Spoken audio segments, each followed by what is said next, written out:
Mañana con 43 minutos seguimos avanzando en este día martes 25 de abril aquí en Matinal Nuestra Casa, y como cada 25 de abril nos ponemos todos y todas la camiseta contra el maltrato infantil. Se conmemora un nuevo Día Mundial contra el Maltrato Infantil y queremos hablar de esta materia para saber cuál es el diagnóstico de nuestra región, de nuestro país, qué nos falta por hacer. Está Ricardo Suazo con nosotros, él es el director técnico de la Fundación Tierra de Esperanza de Concepción, que se dedica precisamente a trabajar en esta materia. ¿Cómo estás, Ricardo? Muy bien Camila, muy bien Luis, muy buenos días. Muchas gracias por esta invitación. Para nosotros es muy especial poder estar acá con ustedes. Es muy especial estar justamente también en nuestro mes aniversario. Nosotros llevamos 26 años promoviendo el buen trato, defendiendo los derechos esenciales de niños, niñas y adolescentes en nuestra región y también en todo el país. Así que en este día tan importante les agradecemos mucho esta oportunidad. Sí, bueno, el tema del maltrato infantil, sabemos que hay países que lamentablemente son más asiduos lamentablemente a maltratar, a pasar a llevar los derechos, por supuesto, de los niños y niñas. Pero nosotros en nuestro país hemos venido creando conciencia desde incluso los años 80, 90, lo hemos conversado en otras instancias, pero también aprendiendo que el maltrato no solamente es lo físico. Así es. Sí, justamente. Mira, los datos mundiales, como para que nos hagamos una idea. En niños entre 2 y 4 años, 3 de cada 4 niños han sufrido algún tipo de maltrato infantil. Wow. En una edad tan sensible, la primera infancia. Y en nuestro país tenemos mucho más conciencia, hemos hablado mucho más de estos temas, como de muchos otros temas, pero en general la cultura parece no estar cambiando tanto o no a la velocidad que quienes trabajamos específicamente en esta área quisiéramos. Un dato, por ejemplo, el 71% de niños, niñas y adolescentes refiere haber sido víctima de algún tipo de maltrato en su vida. Dato 71%. Actualizado de UNICEF. ¿Y de qué tipo de maltrato? Mira, cuando hablamos de maltrato infantil, en general estamos hablando de 5 tipos generales, ya amplios. Estamos hablando del tipo de maltrato infantil físico, a todo aquello que se refiere a golpes, a palizas, pellizcones, con el cuerpo de una persona o con algún artefacto, maltrato físico. Maltrato psicológico, cuando nos referimos a situaciones que provocan alguna afectación emocional en niños, niñas y adolescentes. Hablamos también de abuso sexual, con todas las tipologías, ¿verdad?, que podemos encontrar. Adultos, ¿verdad?, que por satisfacer sus propias necesidades sexuales utilizan a niños, niñas y adolescentes. Estamos hablando del abandono, ¿verdad?, infantil, y la negligencia. La negligencia, que es como no proporcionar los cuidados afectivos, no proporcionar la protección necesaria. Decimos la negligencia al final, generalmente cuando hablamos de maltrato infantil nos imaginamos, ¿verdad?, los golpes, pero estadísticamente es la negligencia el tipo de maltrato que tiene mayor prevalencia. Cuando quedan solos, cuando los dejan solos en casa, cuando el más pequeñito cuida al mucho más pequeño. Al mucho más pequeño, cuando sabemos que nuestro hijo, que nuestra hija o que un niño está pasando por una situación difícil y no se le proporciona la información o la contención necesaria. Ya, y ahí es súper importante ese último punto que tiene que ver con la negligencia, porque me imagino que cuando hablamos de maltrato infantil no solo nos referimos a aquel maltrato que ejercen los padres y madres o cuidadores principales de los niños. Aquí hablamos de una sociedad completa y yo creo que el diagnóstico en ese sentido está súper malo.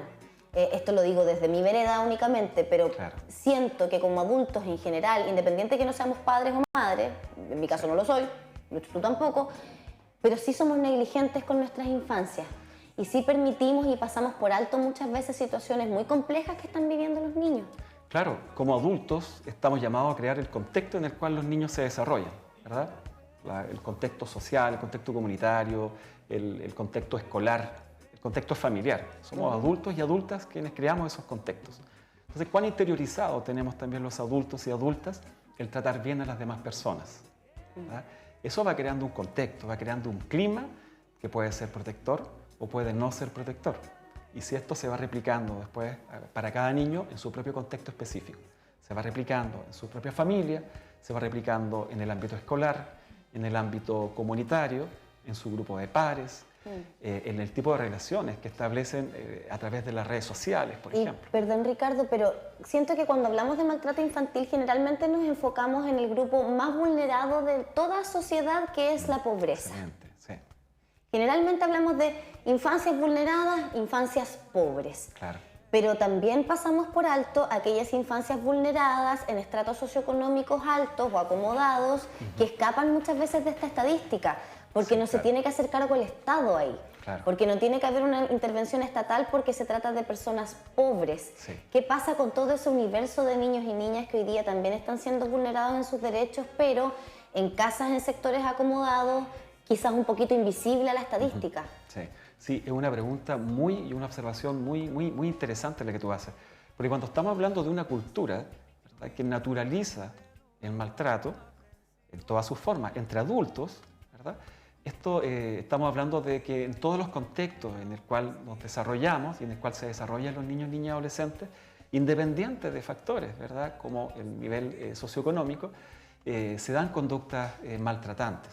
¿Como cuáles, por ejemplo? Podría ser una el hecho de que, bueno, oye, tal vez, yo digo, no faltará el pan ni la comida en esa casa, pero falta el papá y la mamá que muchas veces no está y quedan al cuidado de una nana o una cuidadora. Con cariño le decimos a las nanas, a las asesoras del hogar. ¿Eso sería maltrato por parte de un padre?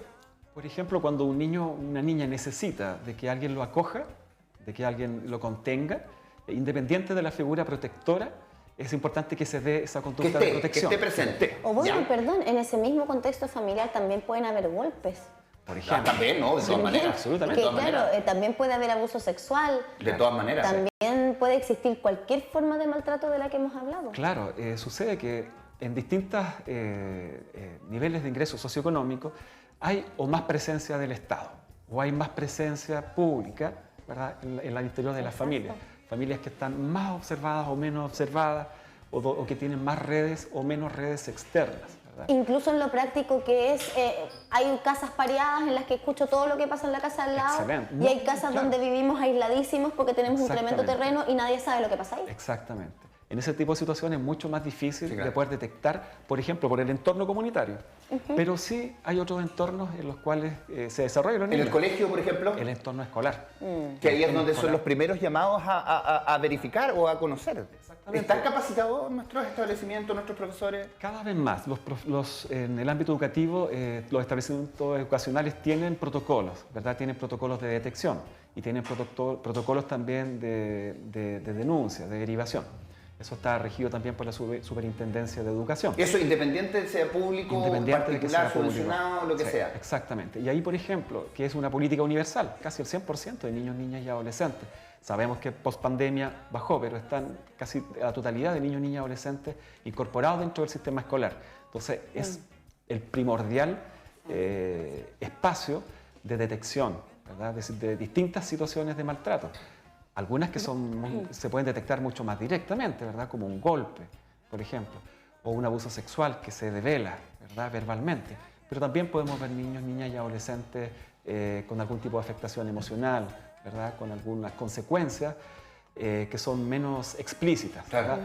El maltrato deja huella. Anda Eso es muy extraño el importante. niño hoy día. Y de hecho, Claro, con respecto a inasistencia. eso, Inasistencias, claro. el maltrato deja huella. Sabes que justo ayer vi que las redes sociales hay de todo, ¿no? Y vi un material bien interesante de una persona que le estaba preguntando a jóvenes, Ajá. personas jóvenes, 20 años, 30 años, en la calle, ¿qué es lo más doloroso que te han dicho en tu vida? Ok. Y de los 5 relatos que habían, 4 al menos tenían relación con algo que les dijo su padre o su madre cuando eran niños. Claro.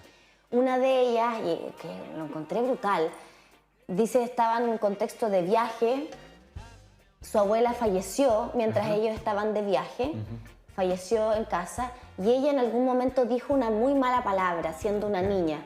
Y la mamá le dice, porque dijiste esto, tu abuela se murió. Claro, sí.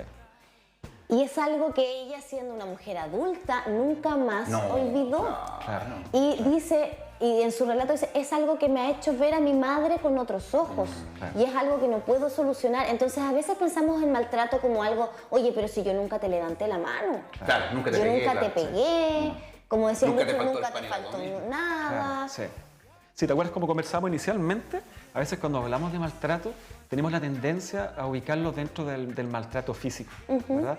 Pero lo que tú acabas de decir uno lo podría dejar como un tipo de maltrato emocional. Por ejemplo. Claro. ¿Verdad? Lo que se necesitaba en ese momento era un acto de contención, un acto de explicar, claro. ¿verdad? De dar una respuesta emocional para poder contener esa emoción de tristeza frente a la pérdida de una persona. Y finalmente lo que recibe es una agresión, un juicio, que lo marca también. Y la hace toda la sentir vida. culpable, incluso Claro. siendo una niña, de la muerte de su abuela. Claro, O sea, así es. brutal. Hoy hemos visto afortunadamente cambios en las calles. Hoy día no significa que hayan menos niños vulnerados, pero no se ven tantos niños en la calle pidiendo o trabajando como era antes.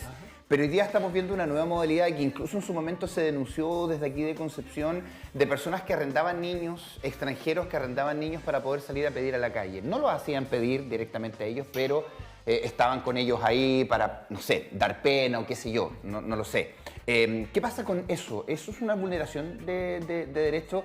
Más allá de la realidad que vive cada uno de los padres, tal vez, sobre todo extranjeros, que no conocen, que pueden tener a los niños en algún jardín o en alguna escuela. ¿Eso podría pasar a ser un maltrato, el estar en la calle?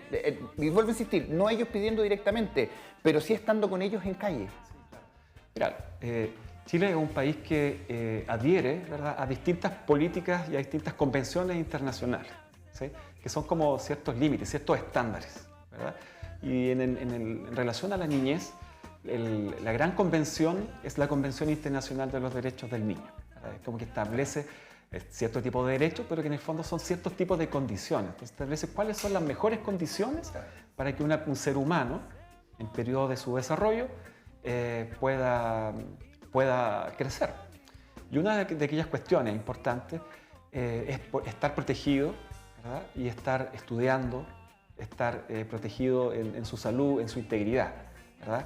Un niño que está durante todo el día en la calle, hay varios derechos que pueden estar siendo vulnerados. Por ejemplo, el derecho al acceso a la educación. Por ejemplo. ¿Sí? O, El derecho a jugar. Claro, el derecho a recrearse, ¿verdad? El derecho a no estar en un lugar seguro. Exactamente, que le proporcione estrés, ¿verdad? Tiene que estar en un lugar seguro, tiene que estar haciendo cosas de niño, ¿verdad? Exacto. Entonces, independiente del tipo de situación, hay muchas que pueden dejarnos con esta reflexión. ¿Realmente son las mejores condiciones las que le estamos proporcionando a los niños para que vivan, para que se desarrollen? Por supuesto que entendemos que hay muchos casos en que las familias lamentablemente no pueden entregar esas condiciones, sí. pero ahí también hay muchas intervenciones de políticas públicas, ¿verdad? Y ahí quiero llevarte también, Ricardo, que nos cuentes un poquito acerca del trabajo que ustedes hacen en Tierra de Esperanza, acá en Concepción, y en distintas ciudades del país, entiendo, están desplegados en muchas. Sí, mira, la labor que desarrollamos en Fundación Tierra de Esperanza desde hace 26 años tiene que ver justamente con defender los derechos esenciales de niños, niñas y adolescentes. Lo hacemos en conjunto con la familia, lo hacemos en conjunto con su comunidad, sin ningún tipo de discriminación, con afecto y profesionalismo. Esa es nuestra misión institucional. Nosotros trabajamos en conjunto con el Estado, en conjunto con el Servicio Nacional de Menores, con el Servicio Nacional de Protección Especializada, Mejor Niñez, con el Ministerio de Desarrollo Social y Familia, con Senda, en el ámbito de la rehabilitación del consumo de drogas de niños, niñas, adolescentes y jóvenes, y trabajamos desde Iquique hasta Puerto Montt, al igual que muchas otras instituciones, de muchas otras instituciones creadas por adultos, que también tenemos esta sensibilidad y también tenemos este llamado, esta misión social de defender los derechos de niños y promoverlos. Y eso permite, por supuesto, poder ser más eficiente en esta protección para los menores, porque sabemos que el Estado solo no puede, sabemos los cuestionamientos que tiene la institucionalidad también del Estado en estas materias, la deuda pendiente que tenemos, obviamente, y ese trabajo que ustedes realizan ayudan precisamente a poder evitar que tal vez muchos más niños terminen institucionalizados, exponiéndose a muchas más vulneraciones, y que se ha comprobado, no es que lo estemos inventando acá, se ha comprobado que al interior de la protección del Estado han habido vulneraciones a derechos. Me imagino que ese trabajo también ha sido gracias al apoyo de la ciudadanía, a través de las campañas, a través de la visibilidad que ustedes dan. Sí, sí, es muy importante. Hay que trabajar primero en promocionar los derechos de los niños. O sea, promocionar significa tomar conciencia que hay mejores condiciones que otras para que los seres humanos nos desarrollemos, ¿verdad? Y eso es lo que promocionamos. ¿Cuáles son esas condiciones? Estudiar, recibir un buen trato, recibir cariño, ¿verdad? Ser criado con afecto, con contención, ¿verdad? Son las mejores, hay que promocionar esos derechos. Por otra parte, y eso lo hacen muchas instituciones, lo que nosotros estamos haciendo en estos momentos es aquello, ¿verdad? Educar, promocionar a través de los medios de comunicación. Hay que prevenir, ¿verdad? Debemos tomar conciencia de cuáles son aquellos factores de riesgo, aquellas cosas que están incidiendo en que se produzcan situaciones de maltrato. Cuando se dan situaciones de maltrato infantil, tenemos que interrumpir, ¿verdad? Y tenemos que reparar. Y aquí entramos instituciones como las nuestras, con profesionales especializados, con equipos especializados, equipos psicos, socios, jurídicos, ¿verdad? O sea, tenemos trabajadores y trabajadores sociales, psicólogos, abogados, en el cual trabajamos en conjunto con muchas otras instituciones, tribunales de familia, Mejor Niñez, organismos de salud, ¿no? Del Estado, claro, para poder restituir los derechos de los niños, niñas y adolescentes y poder fortalecer aquellos recursos protectores, ¿verdad? Porque hay muchas familias que nadie toma un curso para criar. Claro. ¿Sí? Y hay muchos que replican también la propia historia. Por ejemplo. Aquellos que no siempre pueden. que fueron adultos, claro, y criados también con mucha vulneración de derechos, no siempre cortan ese patrón, lamentablemente. Claro. A propósito de educar, de prevenir, ¿cierto? Nos has traído también algo que estoy viendo por ahí, el decálogo para el buen trato. Se los quería comentar porque esto nos puede ayudar a conversar acerca de aquellas, esto se llama el decálogo para un buen trato a la niñez y adolescencia. Son unas tarjetas hermosas en las cuales nos ayudó un gran artista, ¿verdad? Quino. Wow. O sea, perdón, Guillo. Guillo. Guillo. Sí, Quino, porque dije, ¿cómo? Espérate, ¿cuándo fue? Guillo. Pero sí, son postales. Muy bellas, son postales, ¿no? sí. ¡Wow! Mira, promueve una comunicación cercana y con empatía. A mí me pasaba lo mismo a todas. Mira qué linda esa. Sí. Conversando en la pieza. Demuéstrale tu afecto. Lo que conversábamos respecto de la contención, que los niños sepan explícitamente el valor que tienen para las personas que los quieren. Y con un perrito, no es menor. Oye, este me encantó, porque tiene que ver con la educación que ejercen los cuidadores o los padres o los adultos con sus niños. Los límites son educativos y deben plantearse con respeto. Y esto es súper importante porque de pronto tendemos a pensar que como estamos educando, entonces tenemos que estar retando porque estoy educando y tengo que estar maltratando y asustando. Sí. Pero los límites que nosotros le enseñamos a nuestros hijos deben ser también con el debido respeto que siento por ese otro que es un niño, pero es un ser humano. Y a veces tendemos a pensar que por ser niños no merecen respeto, que solo ellos deben respetar. Sí, mira qué interesante. Por ejemplo, si alguien se da cuenta que con los adultos se relaciona de una manera que con los niños, lo más probable es que esté ejerciendo algún abuso de poder con los niños.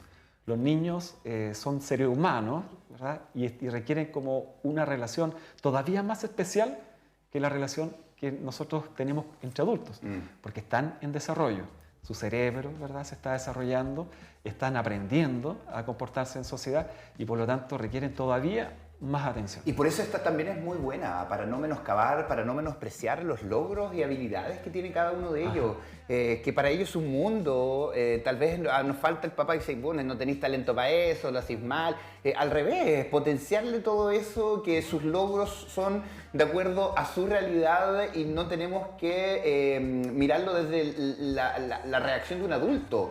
Claro. No, ni compararlos con otros niños. Exactamente. Esta está bonita también, que tiene que ver con ayudarle a resolver de buena forma los conflictos y creo que ahí también nos caemos mucho como adultos a veces. Llega el niño, mamá, me peleé con este... ¡Ay, Ketín, pégale de vuelta! Sí. Mándalo a la punta al cerro. ¿Para qué vayas a seguir hablando con ese niñito? Sí. Nos faltan, ¿no? Esos consejos brutales de adultos. Claro, o fíjate que a veces hay niños que solamente observan cómo su entorno resuelve los conflictos. Claro.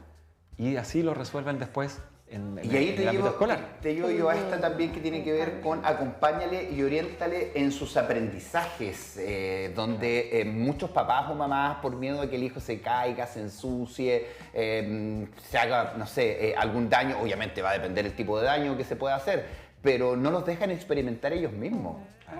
Sí.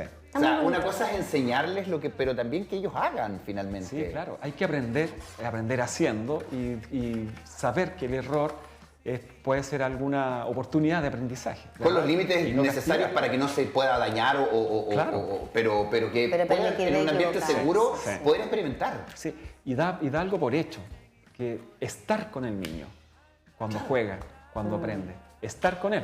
Y lo digo también a propósito de la sociedad en la que muchas veces tenemos poco tiempo para estar con los niños o como los teléfonos, las redes sociales también nos han ido quitando un poco, tanto para los niños como para los adultos, espacio de convivencia. Ricardo, bueno, ya nos alcanza el tiempo, pero es súper importante esta conversación porque quizás hay muchos adultos, podemos haber muchos adultos y quienes nos están viendo en casa que han caído en cuenta quizás, pucha, parece que maltraté en algún momento a mi hijo, a mi hija, a mi sobrino, a mi hermana y no me había dado cuenta. O me lo había cuestionado, pero realmente no había pensado que efectivamente podía ser maltrato. Tú nos hablabas fuera de micrófono que efectivamente hay muchos ejemplos exitosos de Tierra de Esperanza con familias que han logrado revertir estas situaciones de maltrato y vulneración de derechos. Sí, así es. Mira, en caso de que podemos dar algunas orientaciones. En caso de que alguien quiera profundizar en alguno de los temas que hemos conversado, se puede acercar a Fundación Tierra de Esperanza y nosotros le podemos dar alguna orientación acerca de dónde acudir. Están las oficinas de protecciones de derechos en cada una de las comunas, oficinas locales de la niñez en las comunas, también se pueden encontrar orientación ahí.